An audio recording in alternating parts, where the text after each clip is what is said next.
আল্লাহ তাআলা পরীক্ষা নিলেন।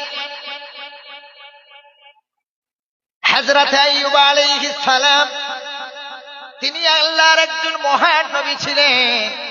আইয়ুব আলাইহিস সালামের গোটা গায়ে আল্লাহ তাআলা রোগ দান করলেন। রোগ, কুষ্ঠ ব্যাধি, পচন রোগ, যেই রোগটা চামড়া খসে খসে পড়ে যায়, গায়ে পোকা হয়, এমন একটা রোগ।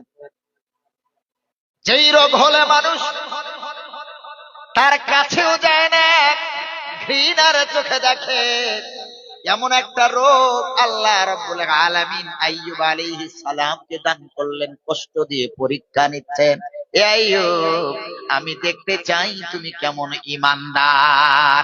কষ্ট সহ্য না করতে পেরে তুমি বেঈমান হয়ে যাও, নাকি কষ্টকে বরণ করে তুমি সবরের মাধ্যমে ঈমানদারের পরিচয় দাও, আমি আল্লাহ দেখতে চাই।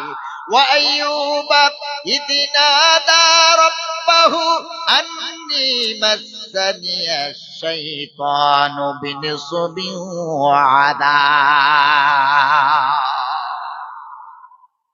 হযরত আইয়ুব আলাইহিস সালাম বলছেন, আল্লাহ এমন রোগ দিলেন, তার একমাত্র আম্মাজান রহিমা রাদিয়াল্লাহু তাআলা আনহা ব্যতীত যত বিবি ছিলেন সব চলে গেছে।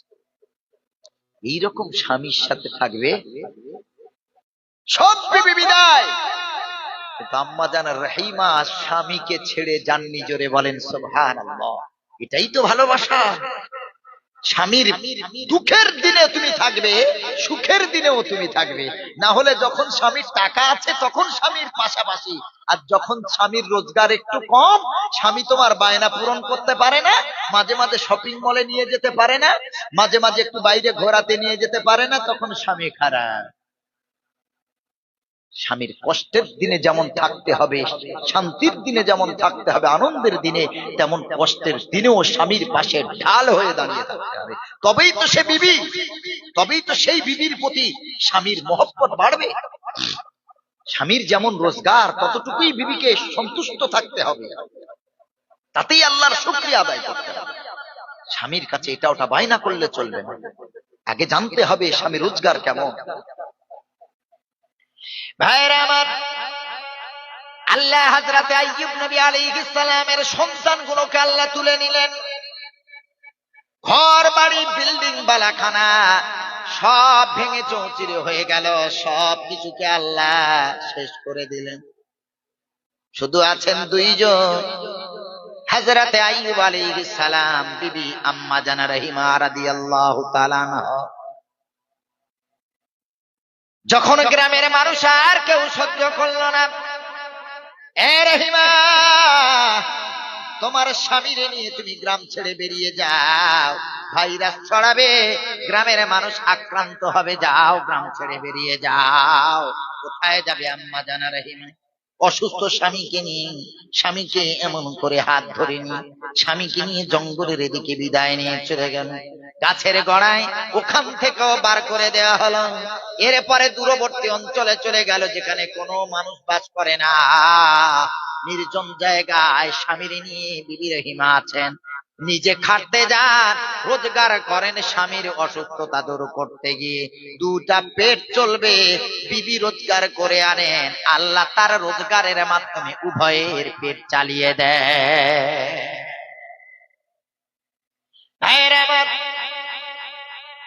একদিন শয়তান কি করল, রহিমাকে বলল, রহিমারি, তোর স্বামী যদি ঈমানদার হয় তাহলে বল, যদি ঈমানদার হয় তো আল্লাহ তোর স্বামীরে কেন কষ্ট দেয়? নিঃসন্দেহে তোর স্বামী ভালো মানুষ না। নারীদের মনটা তো নরম, অল্প কথায় চটে, আবার অল্প কথায় পটে। ঠিক বলছি না ভুল? অল্প কথায় চটে, আবার অল্প কথায় কি পটে। চাকা গোল পয়সা গোল, গোলালু গোল, তার চেয়ে আরো গোল মনের গন্ডগোল। চাকা গোল পয়সা গোল, গোলালু গোল, তার থেকে আরো গোল মনের গন্ডগোল। কালো কোকিল কালো কালো মাথার কেশ, তার থেকে আরো কালো মনের হিংসালেশ। নিম তিতা চিরতা তিতা আরো তিতা খর, নিম তিতা চিরতা তিতা আরো তিতা খর, তার থেকে আরো তিতা 203 ঘর। নারী জাতি কোমল অতি কিবা মন্ত্র জানে রে, নারী জাতি কোমল অতি কিবা মন্ত্র জানে রে, আর প্রেমের রশি গলায় দিয়া আস্তে আস্তে টানে রে। যতই ঘড়ি ওড়াও রাতে, লাটাই তো নারীর হাতে। ওরা এখন হোম মিনিস্টার, কিচ্ছু বলতে পারবে না। আপনি জিম করে বডি বিল্ডার হয়ে বাইরে বাবু বাবু বাবু বাবু সব তোমাকে দেখে ভয় করবে, রাস্তা ছেড়ে দেবে। ঘরে আসলে বউয়ের কাছে তুমি ভিজা মুরগি হয়ে যেতে হবে। ওখানে দাদাগিরি চলবে না। হোম মিনিস্টার উনি, ওনার কথা আপনাকে বসতে হবে, উঠতে হবে। যদি না ওঠেন না বসেন, তাহলে সোজা ব্যাগ গুছাবে আর বাপের বাড়ি সোজা। তোর ভাতেরও দরকার নেই, তোর ঘরেরও দরকার নেই। খুব সাবধান। নারীরা যেমন ভালোবেসে কথা বললে যেমন তাদের মনটা নরম হয়ে যেতে বেশি সময় লাগে না, তেমন অল্প কথাতে তাদের হৃদয়টা গরম হতেও, ব্রেনটা গরম হতেও বেশি সময় লাগে না। যেমন মিষ্টি তেমন ব্লেড, যেখান থেকে যাবে একদম দুফালা করে দিয়ে চলে যাবে।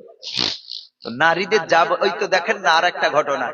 আচ্ছা বলেন তো, আল্লাহ তো আদম নবী আর তার বিবিকে বললেন, উসকুন আনতা ওয়া যাওজুকাল জান্নাহ ওয়া কুলা মিনহা রাগাদান হাইতু শি'তুমা। স্বামী আর স্ত্রী জান্নাতে থাকবে, যেখানে ইচ্ছা ঘুরবে। ফালা তাকরাবা হাযিহিশ শাজারা, এই গন্ধম গাছের কাছে যাবে না। আচ্ছা বলেন তো, গন্ধম গাছের কাছে আদম নবী গিয়েছিলেন না তার বিবি আমাদের আম্মাজান হাওয়া আলাইহিস সালাম গিয়েছিলেন? কে গিয়েছিলেন? এত বছর ওয়াজ শুনছেন, মোবাইলে শুনছেন, একটু জোরে বলেন, কে গিয়েছিলেন? বিবি। কারণ ওই যে ইবলিস, ও তো নবীদের কাছে যেতে পারবে না, ওর সেই অথরিটি নেই, ওর পারমিশন নেই নবীদের কাছে যাওয়ার, নবীদেরকে ধোকা দেওয়ার। এই জন্য নবীদের বিবিদেরকে ছাড়ে না। বলছে, এ হাওয়া, এই জান্নাতে আল্লাহ এত ফলের গাছ দিলেন, শুধুমাত্র এই গাছের গোড়ায় কেন আসতে নিষেধ করেছে জানিস? হযরত হাওয়া আলাইহিস সালাম ভাবছেন, কেন রে, এটা তো জানার খুব ইচ্ছা। বলল, এই জান্নাত, এই যে আয়েশ আরাম, এত সুন্দর বাগান পার্ক, তোদের রুজি রোজগার করতে হয় না, কষ্ট করতে হয় না, কোনো চিন্তা নেই।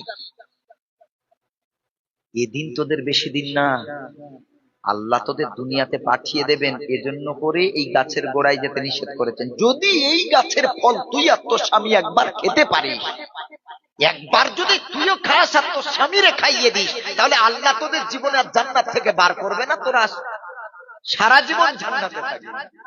হযরত হাওয়া আলাইহিস সালাম মহিলা মানুষ তো, শুনে খুব চমৎকার লাগলো। মেয়েরা তো যা শোনে তাই বেশি যাচাই বাছাই করে।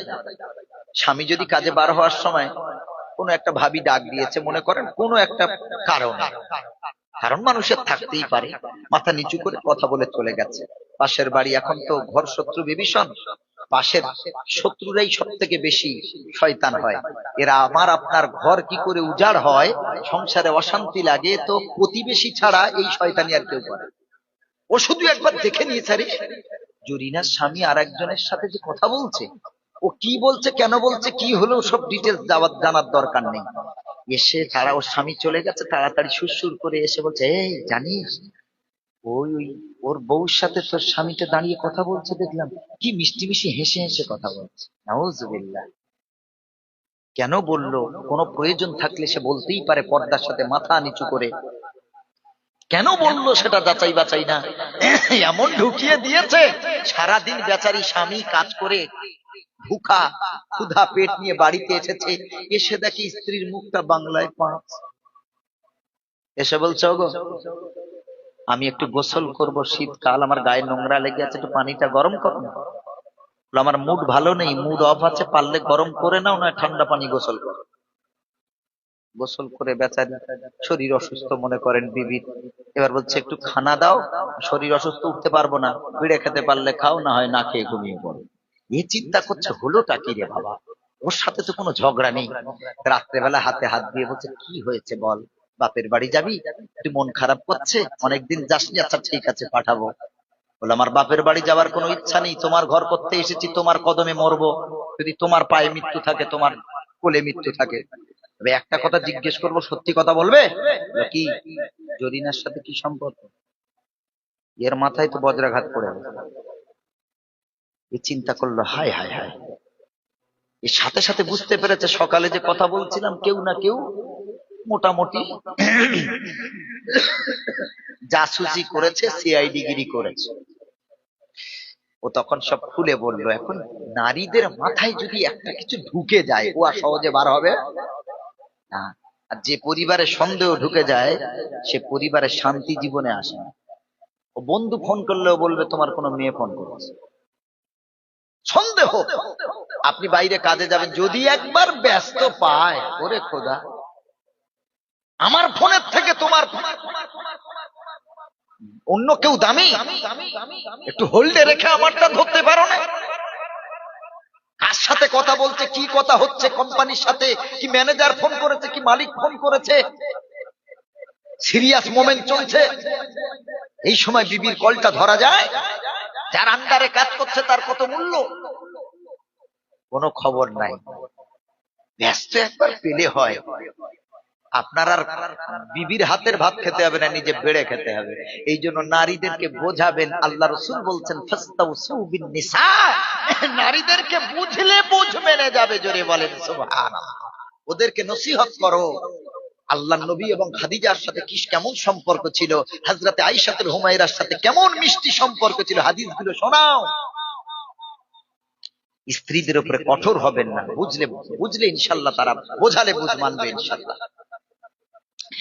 আল্লাহ রাব্বুল আলামিন হযরত আইয়ুব আলাইহিস সালামের বিবিকে আল্লাহ কেমন বানালেন, স্বামী এমন করে সন্তানরা আল্লাহ তাদের তুলে নিলেন, ঘর বাড়ি মাকান জায়গা গ্রাম সব ছেড়ে চলে গেল, সব বিবিরা চলে গেল, কিন্তু মা রহিমা বলে, স্বামী গো, মরণ যদি হয় তোমার কোলে আমার মৃত্যু হবে, আমি তোমার রহিমা তোমারে অসুস্থ অবস্থায় ছেড়ে যাব না। শয়তান বলল, রহিমারে, তোর স্বামী নিঃসন্দেহে ভালো মানুষ না, অবশ্যই কোন পাপী মানুষ, এই জন্য আল্লাহ তারে এত কষ্ট দিয়েছে। হযরতে রহিমা রাদিয়াল্লাহু তাআলা আনহার মাথায় এটা ঢুকে গেল, তাহলে বুঝি ঠিক এত বছর। মুফাসসিরিন কেরাম লিখেছে, 1 বছর না, 2 বছর না, 18 বছর আল্লাহ তাআলা আইয়ুব নবীকে রোগ দিয়ে পরীক্ষা নিয়েছে। কত বছর? 18 বছর পরীক্ষা। আর আপনি 1 বছর লস খেয়েছেন ব্যবসায়, তাতেই আপনি বললেন, আল্লাহ আমি নামাজ পড়ি, রোজা করি, এত কিছু করি, তুমি আমারই দেখতে পেলে? 18 বছর সবর করেছেন আইয়ুব। এরপর বিবি আইয়ুব আলাইহিস সালামের কাছে গেলেন, শয়তান মাথায় ঢুকিয়ে দিয়েছে এই কথা। স্বামী আর স্ত্রীর ভিতরে এবার একটু বচসার সৃষ্টি হলো, বাকবাক বিতণ্ডার সৃষ্টি হলো, ঝগড়ার সৃষ্টি হলো। এক পর্যায়ে হযরত আইয়ুব আলাইহিস সালাম কসম করে বসলেন যে আমি 100 ঘা আঘাত তোমাকে মারব। কত ঘা? কসমটা করেছেন নবী, আর কসম করলে তা পূর্ণ করতে হবে না? হবে না? অবশ্যই। বিবির উপরে গুসা করে বললেন, আল্লাহর শপথ, 100 ঘা আঘাত তোমারে আমি করব। কি দিয়ে আঘাত করব সে কসম তিনি করেন নি। সুবহানাল্লাহ। স্বামী রাগ করে কসম করে ফেললেন, এই জায়গায় রেখে দিলাম, আমি লাস্টে বলবো কসমটা কি দিয়ে তিনি পুরা করলেন।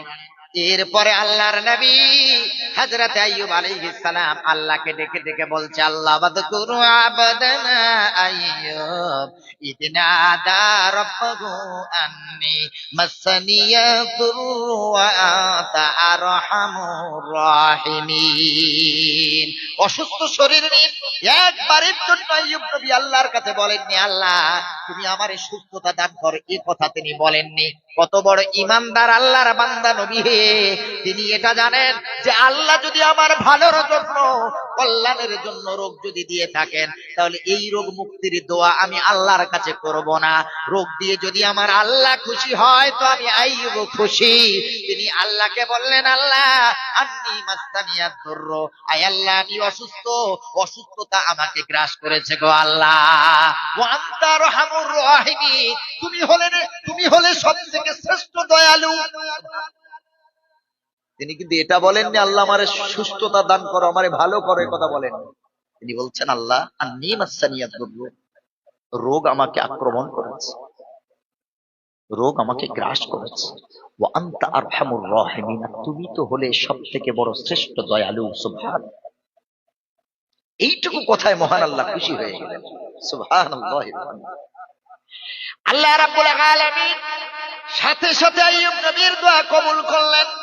একবারের জন্য তিনি বলেননি আল্লাহ আমারে সুস্থতা দান করো, শুধু বলেছেন আল্লাহ আপনি শ্রেষ্ঠ দয়ালু।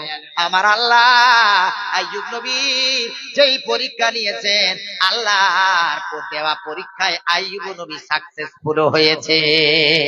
আল্লাহ রাব্বুল আলামিন বলেন, হে আইয়ুব উরকুদু বিরজিলিক হাদা মুগতাসালুন বারিদুন ওয়া শারাব। আইয়ুব রে 18 বছর তুমি রোগাক্রান্ত ছিলে, এখন তুমি যেখানে বসে আছো উরকুদু বিরজিলিক, তোমার পাটা, পায়ের গোড়ালিটা ওই জমিনে আঘাত করে রে আইয়ুব। এখানে মরুভূমি জায়গায় কোনো পানি নাই, টিউবওয়েল নাই, কল নাই, কোনো নদী নাই, সাগর নাই রে আইয়ুব। তোমার পায়ের গোড়ালি মারো, আমি আল্লাহ তোমার পায়ের গোড়ালির বরকতে মরুভূমির বুক চিরে আমি আল্লাহ পানির ফোয়ারা দান করব। হযরত আইয়ুব আলাইহিস সালাম পায়ের গোড়ালি মারলেন, আল্লাহ কুয়া বানিয়ে দিলেন। হাদা মুগতাসালুম বারিদুন ওয়া শারাব। আল্লাহর কোরআন বলছে হযরত আইয়ুব আলাইহিস সালাম ওই পানিতে গোসল করলেন। বারিদুন, আল্লাহ ঠান্ডা পানি দিলেন, ওই পানি তিনি পান করলেন। গোসল করার মাধ্যমে আল্লাহ তার শরীরের বাইরের রোগ আল্লাহ ভালো করে দিলেন, আর ওই পবিত্র পানি পান করার মাধ্যমে আল্লাহ তার ভেতরের রোগ আল্লাহ ভালো করে দিলেন। তাহলে সবরের ফল ভালো না মন্দ? সুবহানাল্লাহ পড়েন। ফল পেয়েছেন 18 বছর পর, আর আপনি খালি তাড়াহুড়ো করেন। আছে আল্লাহ কষ্টের ফল দেবেন, এখন কষ্ট দিয়েছেন, আর একদিন আল্লাহ শান্তি দেবেন। ধৈর্য হারা হলে হবে না। ইমানদারেরা কখনো অধৈর্য হয় না। হযরত আইয়ুব নবী আলাইহিস সালাম সুস্থতা তিনি সুস্থ হয়ে গেলেন। বিবি রহিমা এসেছেন, স্বামীরে দেখে আরে চিনতে পারে না, কারণ অসুস্থ স্বামীকে ছেড়ে সকালবেলা চলে গেছে ইনকাম করতে।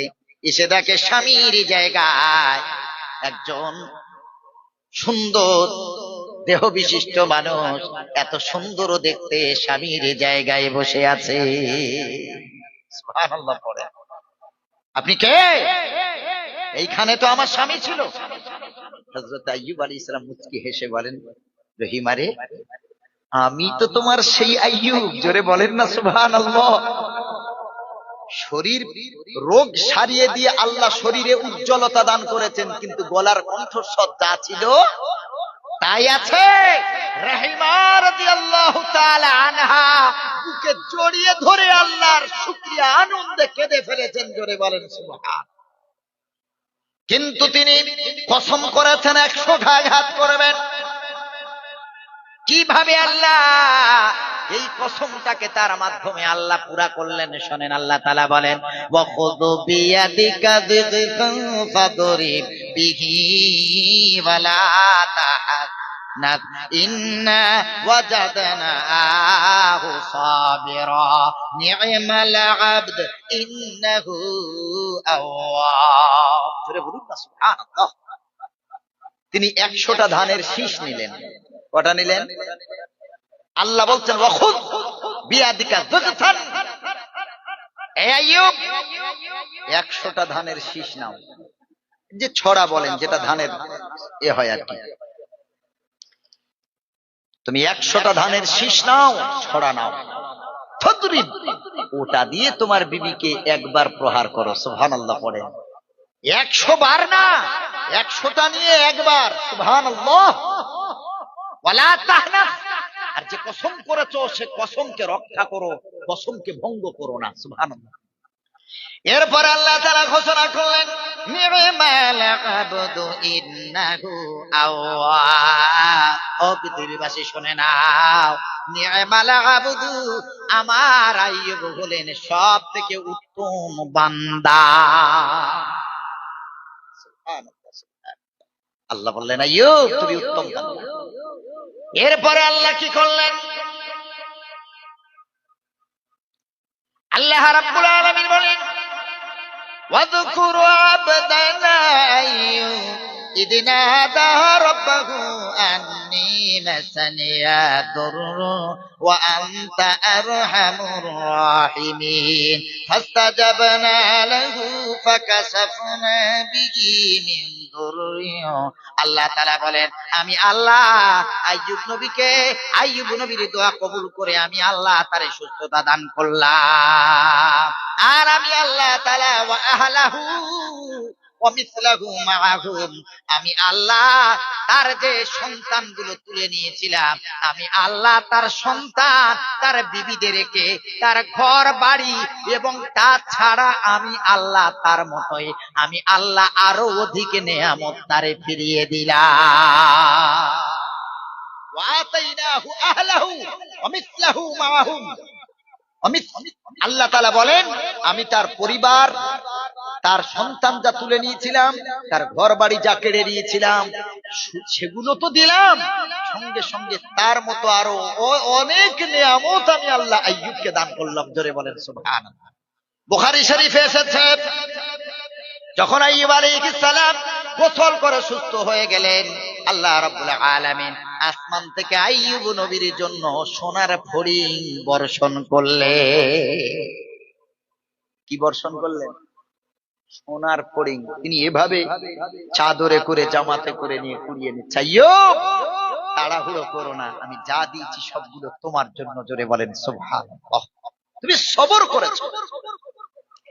ভাইরা আমার, যারা নবী হন আল্লাহ তাদের কষ্ট দিয়ে, ভয় দিয়ে আল্লাহ তাদের পরীক্ষা করেন। ইব্রাহিম আলাইহিস সালামকে 86 বছর বয়সে আল্লাহ একটা সন্তান দান করলেন। সন্তানের নাম হলো ইসমাঈল যাবিহুল্লাহ। বুড়ো বয়সে, বৃদ্ধ বয়সে সন্তান পেয়েছে, ওই সন্তানের প্রতি মায়া বাড়বে না কমবে? এত বছর বাচ্চা নাই, বিবাহ করে বৃদ্ধ বয়সে আল্লাহ তার সন্তান দান করলেন, দোয়া কবুল করলেন। হযরত ইব্রাহিম আলাইহিস সালাম আল্লাহর কাছে দোয়া করলেন, রব্বানা হাব লানা মিন আজওয়াজিনা ওয়া যুররিয়াতিনা কুররাতা আইয়ুন ওয়াজআলনা লিল মুত্তাকিনা ইমামা। আল্লাহ আমার পরিবারে একটা নেক সন্তান দাও। সুবহানাল্লাহ। ইব্রাহিম নবীর দোয়া আল্লাহ কবুল করলেন।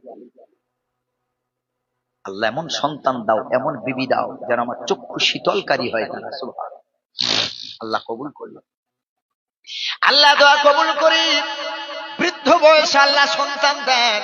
বহু পরিবারে বিয়ের পরে সন্তান হয় না, কত গাইনোকোলজিস্ট ডাক্তার দেখায়, কত কিছু করে, কত দোয়া তার তদবির করে, তাবিজ করে, কিন্তু রাত্রে বেলা তাহাজ্জুদ পড়ে আল্লাহর কাছে চায় না। আল্লাহ বলেন পৃথিবীবাসী শোন, উদউনি আস্তাজিব লাকুম, তুমি যে কোনো মুহূর্তে আমি আল্লাহ আমাকে ডাকো, আমার কাছে দোয়া চাও, আমি আল্লাহ তোমার দোয়া কবুল করে নেব। আল্লাহ বলেন বান্দা আমারে ডাক্তার কি দরকার, আমি দেব। ও আল্লাহকে বাদ দিয়ে ডাক্তার দেখাতে, সব দেখাতে, ডাক্তার দেখান সুন্নাত, নামাজ পড়ে তাহাজ্জুদ পড়ে আল্লাহর কাছে রোনাজারি করে কাঁদুন, আল্লাহ তুমি তো কোরআনে বলেছো ইয়াহাবুলি মাইয়াশাউ ইনাসা, আল্লাহ যাকে চান কন্যা সন্তান দান করেন, ওয়া ইয়াহাবুলি মাইয়াশাউ যুকুর, আল্লাহ যাকে চান পুত্র সন্তান দান করেন, আল্লাহ যাকে চান কন্যা পুত্র দুটোই দান করেন, আবার আল্লাহ যাকে চান পুত্র কন্যা কোনোটাই দেন না। তাহলে এ ক্ষমতা কার? আল্লাহ। তুমি দোয়া তাবিজ নামাজ অনেক কিছু করলে, ডাক্তার দেখালে, আল্লাহর কাছে কদিন কেঁদেছো? কদিন তুমি মানত করেছো যে আল্লাহ আমার যদি একটা সন্তান হয় আমি 10টা নফল রোজা করে দেব, আমি 50 রাকাত নফল নামাজ পড়বো 2 রাকাত 2 রাকাত করে, আমি 10,000 টাকা, এত টাকা তো ডাক্তারকে খরচ করলাম, আল্লাহ একটা সন্তান যদি হয়, মনে মনে নিয়ত করলেন, মানত করলেন, আল্লাহ 10,000 20,000 মসজিদে আমি দেব, আমি মাদ্রাসাতে দেব, আল্লাহ এলাকার গরিব ভিখারি দুস্থ দরিদ্র সহায় নিপীড়িত যারা আছে, গরিব ফকির মিসকিন, তাদেরকে দান করব। তুমি মনে মনে এই মানতটা করতে পারলে না? আল্লাহর কাছে চান। আল্লাহ রাব্বুল আলামিন হযরত ইব্রাহিমকে আল্লাহ পরীক্ষা নিচ্ছেন। যেই সন্তানকে আল্লাহ ইব্রাহিমের কোলে দান করে ঘরকে উজালা করলেন, আল্লাহ রাব্বুল আলামিন বলেন, ইব্রাহিম যে জিনিসকে বেশি মহব্বত করো ওই জিনিস তুমি আমার রাস্তায় দাও। স্বপ্নে দেখলেন।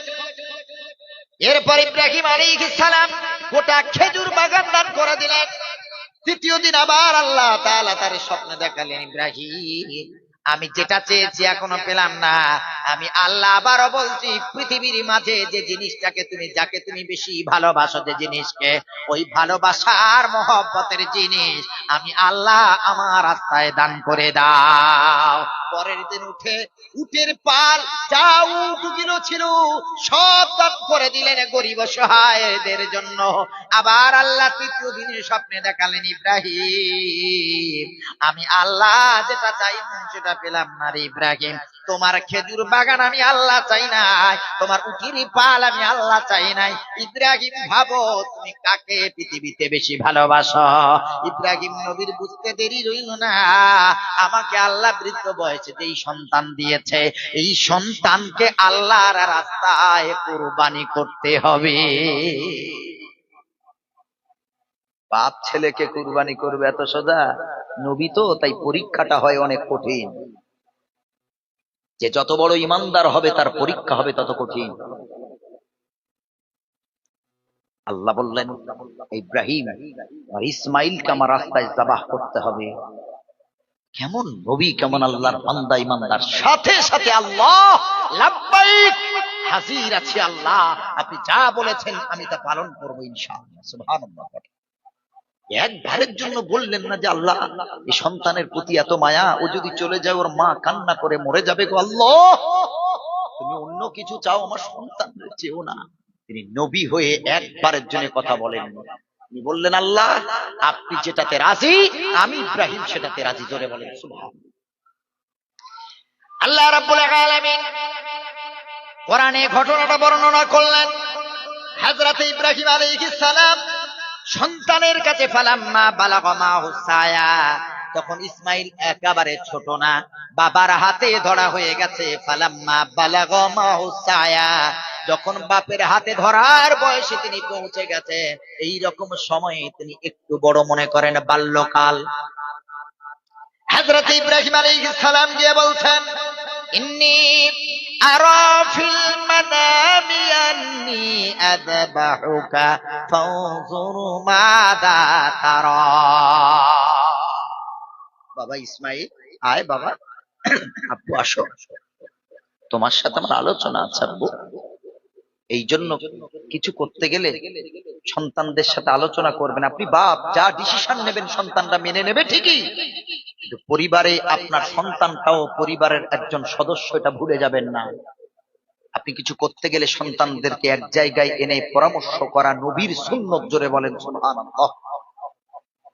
সন্তানকে ফাঁকি দিয়ে কিছু করতে যাবেন না। সব সন্তানকে এক জায়গায় রেখে আপনি কোন ফায়সালা করবেন, সন্তানদের পরামর্শ নেবেন। হতে পারে আপনি বাপ, আপনার মাথায় এমন একটা কথা নেই যেটা আপনার সন্তানের মাথায় আছে, হয়তো তার দেওয়া পরামর্শটা আপনার ভালো লাগতে পারে। পরামর্শ করা সুন্নত। হযরত ইব্রাহিম আলাইহিস সালাম বললেন, বাবু এ আমার কলিজার টুকরা নয়নের মণি, ইন্নী আরা ফিল মানামি, আল্লাহ আমাকে স্বপ্নে দেখালেন, আন্নী আযবাহুকা, আমি তোমারে জবাই করছি, ফানজুর মাযা তারা, বাবারে তুমি বড় হয়েছো, তোমার মতটা একটু জানতে চাই। সন্তানের মত নিচ্ছে বাবা, যে তোমারে তো এখন আল্লাহ চেয়েছেন আমার কাছে, আমি এখন কি করব বাবা, তোমার মতটা একটু জানতে চাই আব্বু, তুমি তোমার মতটা একটু বলো, তোমার মতটা একটু জানতে চাই। সন্তানও কেমন ইমানদার দেখেন, বাপ ও নবী, সন্তানগুলো নবী আল্লাহ দান করেছেন, সুবহানাল্লাহ পড়ে। নবী তো তার কথার ওয়েট হবে আলাদা। আপনি যদি আজকে গিয়ে আপনার ছেলেকে বলেন, এ বাবা কাল সকাল 7টার সময় তো জবাই করতে হবে, ও ছেলে আর ঘরে থাকবে? তোর মতো বাবার ঘরে থাকার আমার দরকার নেই, ও আপনি ঘরে যাওয়ার আগে দেখবেন ও কোন দুনিয়ায় পালিয়েছে কোনো ঠিক নেই। মরা এত সহজ ব্যাপার না। হযরত ইসমাঈল আলাইহিস সালাম বললেন, আব্বু আপনি কেমন আব্বার সান্ত্বনা দিচ্ছেন দেখেন, জানে যে আমি যদি আব্বার সামনে ভেঙে পড়ি, তোমার বাপ তো, বাপের কলিজায় কি কষ্ট হয় না, নিজ হাতে সন্তানকে কুরবানি করবে, একটা বাপ পারে কখনো? কিন্তু পারতে হবে, আল্লাহ চেয়েছে। অতটুকু সন্তান কত আল্লাহ তার বিবেক বিবেচনা করার ক্ষমতা আল্লাহ দিয়েছেন, কত কনসাস আল্লাহ তারে বানিয়েছিলেন। আব্বার মুখের দিকে তাকিয়ে উত্তর দিলেন, আব্বু গো সাতাজিদুনি ইনশাআল্লাহু মিনাস সাবিরিন। আব্বাকে ডেকে বলছে, ইয়া আব্বাতি ফাল মা তুমার, ও আমার প্রিয় আব্বুজি, আল্লাহ আপনাকে যে হুকুম দান করেছেন আপনি তা পালন করুন। সুবহানাল্লাহ। আপনি আমার চিন্তা করবেন না যে আমার গলায় যখন ছুরি চলবে আমি ছটফট করব, আপনার কষ্ট হবে, চিন্তা করবেন না। সাতাজিদুনি, আমি সন্তান আমারে তুমি পাবে ইনশাআল্লাহ, আল্লাহ যদি চায়, মিনাস সাবিরিন, সবরকারীদের ভিতরে। আমার গলাটা যখন আপনার তলোয়ারের তলায় থাকবে গো আব্বুজি, আমি কথা দিচ্ছি আব্বা, আমি এক মুহূর্ত কাঁদবো না, আমি একটু নড়াচড়াও করব না, আমার জীবনটা আপনার হাতে তলোয়ারের তলায় আমি আল্লাহর জন্য দিতে চাই। সুবহানাল্লাহ। কি সন্তান বলছে, আব্বা আপনার চিন্তা হবে আমি জানি, আপনি তোমার বাপ, আপনি চিন্তা করবেন না। চিন্তা করেন তো, ওই দিনটা একটা মাও জানতে পারছে আমার ছেলেটাকে আর কোনোদিন আমি ফিরে পাবো না। একটা সন্তান যখন মায়ের কাছে বিদায়ের সালাম জানায়, সেই মায়ের কলিজাতে কতটুকু আঘাত লাগতে পারে।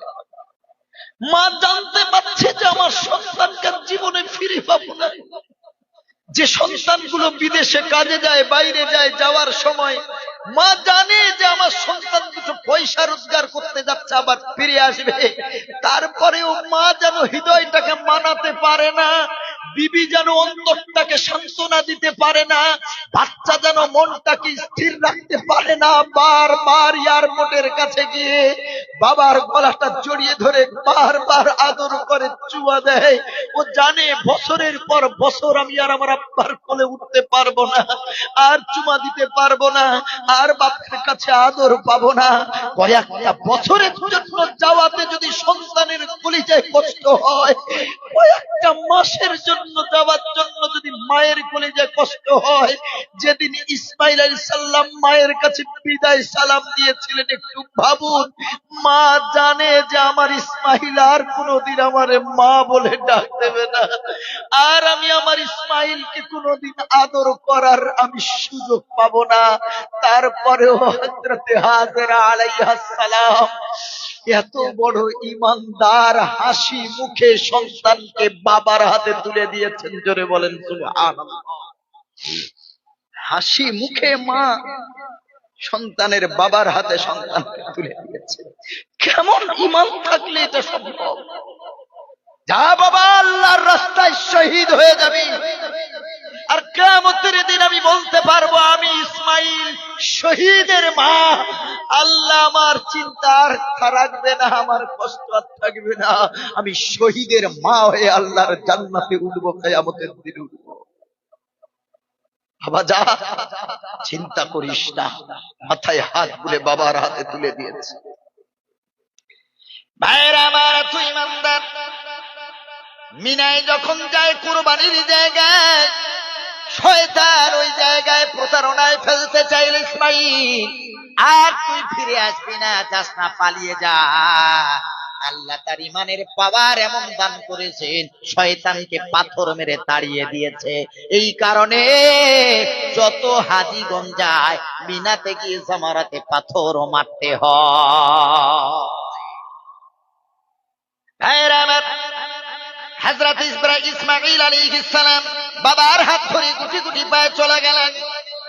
তলোয়ারের তলায় গলা দিয়ে দিলেন। আব্বার মুখের দিকে তাকিয়ে দেখে আব্বার মনটা বড় খারাপ। সন্তান বলে, বাবা গো, চোখে একটা কাপড় বেঁধে নাও।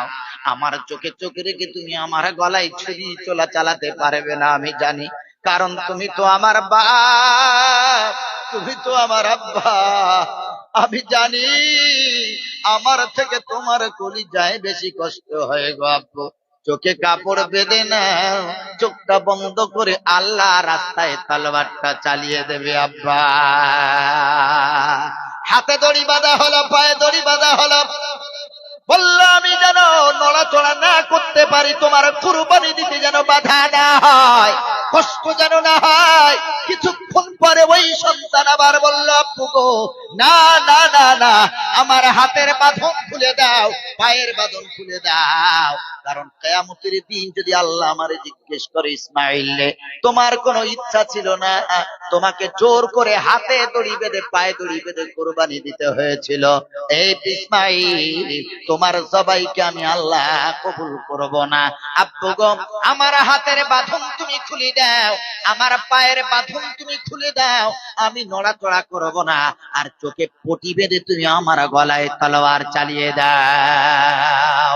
ফালাম্মা আসলামা, বাবার বেটা দুজনই আল্লাহর অনুগত হয়ে গেল।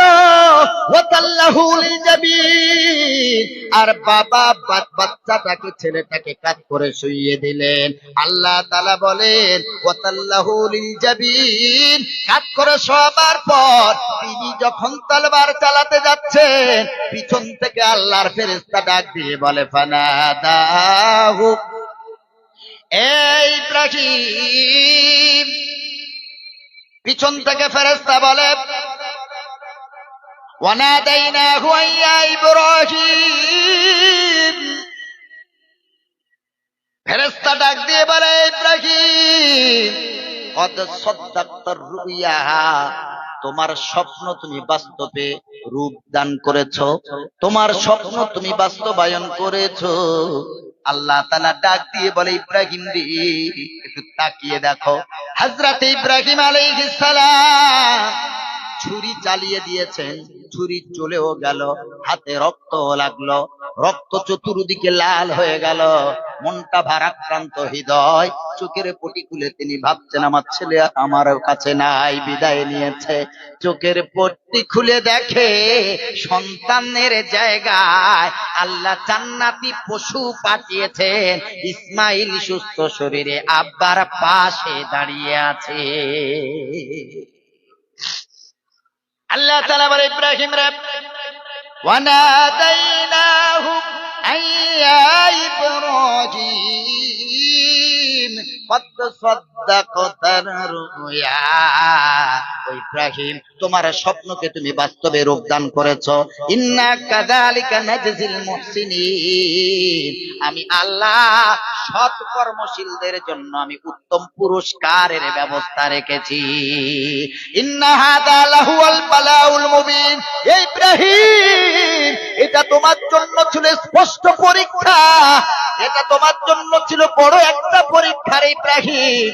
তুমি তোমার পরীক্ষাতে উত্তীর্ণ হয়েছ, আমি আল্লাহ খুশি হয়ে গেলাম। আমি দেখতে চেয়েছি আমি আল্লাহ আমারে কত ভালোবাসো। ইব্রাহিম নবী ভালোবাসার সন্তানকে আল্লাহ রাস্তায় বিদায় দেওয়ার জন্য উদ্যত হয়েছিলেন। আজকে পৃথিবীর বুকে মানুষ সব থেকে বেশি ভালোবাসে টাকাকে। যদি বলেন বাপ মাকে, না না না, মানুষ টাকাকেই বেশি ভালোবাসে। এই পয়সার জন্য ভাই ভাই কথা নাই, এই টাকা পয়সার জন্য বাপ বেটায় সম্পর্ক ভালো নাই, এই টাকা পয়সার জন্য স্বামী স্ত্রীতে সম্পর্ক ভালো নাই, এই টাকা পয়সার জন্য প্রতিবেশীর সাথে সম্পর্ক ভালো নাই। মানুষ কষ্ট করা টাকাকে বেশি ভালোবাসে।